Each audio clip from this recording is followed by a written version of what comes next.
Hello, ഇന്ന് ഞാൻ ഇപ്പോൾ എൻ്റെ പ്രഗ്നൻസി ടൈമിൽ ഉപയോഗിക്കുന്ന ഒരു ഫേസ് പാക്ക് ഞാൻ പരിചയപ്പെടുത്തി തരാം കേട്ടോ. അപ്പോൾ അതിനായിട്ട് നമുക്ക് ആദ്യം തന്നെ വേണ്ടത് ഇതേപോലെ കുറച്ച് ബീട്രൂട്ടിൻ്റെ ജ്യൂസാണ് കേട്ടോ. ഇനി ഇതിലേക്ക് നമുക്ക് ആവശ്യത്തിനുള്ള കടലപ്പൊടി എടുക്കാം. പിന്നെ ഈ കടലപ്പൊടിയുടെ പകരമായിട്ട് നമുക്ക് നമ്മുടെ ഫേസിന് യോജിച്ച എന്ത് വേണമെങ്കിലും ഉപയോഗിക്കാം കേട്ടോ. ഇനി ഇതും കൂടി ചേർത്തിട്ട് നന്നായിട്ട് ഇതൊരു പേസ്റ്റ് പരുവാവുന്ന വരെ ഇതൊന്ന് മിക്സ് ചെയ്തെടുക്കാം. ഇനി നമുക്ക് എങ്ങനെ ഉപയോഗിക്കേണ്ടതെന്ന് നോക്കാം കേട്ടോ. ആദ്യം തന്നെ ഫേസൊക്കെ നന്നായിട്ട് ക്ലീൻ ചെയ്തെടുക്കുക. അതിനുശേഷം ഈ ഒരു പാക്ക് നമ്മുടെ ഫേസിലും നെക്കിലും ചെവിയിലൊക്കെ നന്നായിട്ട് തേച്ച് പിടിപ്പിക്കുക. ഒരു 20 മിനിറ്റ് നേരെങ്കിലും ഒന്ന് വെക്കണം കേട്ടോ. അതിനുശേഷം നമുക്ക് സാധാരണ വെള്ളത്തിൽ കഴുകിക്കളയാവുന്നതാണ്.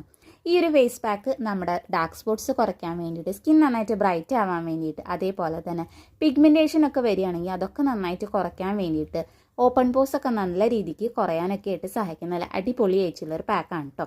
ഇപ്പോൾ ഇതാണ് ഞാൻ സ്ഥിരമായിട്ട് ഉപയോഗിക്കുന്ന ഒരു പാക്ക്. നല്ല റിസൾട്ട് കിട്ടുന്ന ഒരു പാക്ക് കൂടിയാണ് കേട്ടത്. അപ്പോൾ നിങ്ങളും ഈ ഒരു പാക്ക് ഒന്ന് ട്രൈ ചെയ്ത് നോക്കി നോക്കാം കേട്ടോ. ഡീറ്റെയിൽ ആയിട്ടുള്ള വീഡിയോ ചാനലിൽ അപ്ലോഡ് ചെയ്തിട്ടുണ്ട്. കാണാത്തവരാണെങ്കിൽ എന്തായാലും ഒന്ന് കണ്ടു നോക്കിയോ കേട്ടോ. ഫേസൊക്കെ വാഷ് ചെയ്തതിന് ശേഷമുള്ള റിസൾട്ട് ഇതാണ് കേട്ടോ. നന്നായിട്ട് തന്നെ നമ്മുടെ സ്കിന്ന് ബ്രൈറ്റ് ആവാൻ വേണ്ടിയിട്ട്, ക്ലീൻ ഒക്കെ ആവാൻ വേണ്ടിയിട്ട് സഹായിക്കുന്ന നല്ല അടിപൊളി ഒരു പാക്കാണിത്. അപ്പോൾ എന്തായാലും ഒന്ന് ട്രൈ ചെയ്ത് നോക്കി നോക്കുക. വീഡിയോ ഇഷ്ടമാവുകയാണെങ്കിൽ ചാനൽ ഒന്ന് സബ്സ്ക്രൈബ് ചെയ്ത് സപ്പോർട്ട് ചെയ്യുക. അപ്പോൾ നമുക്ക് ഇനി അടുത്ത വീഡിയോയിൽ കാണാം.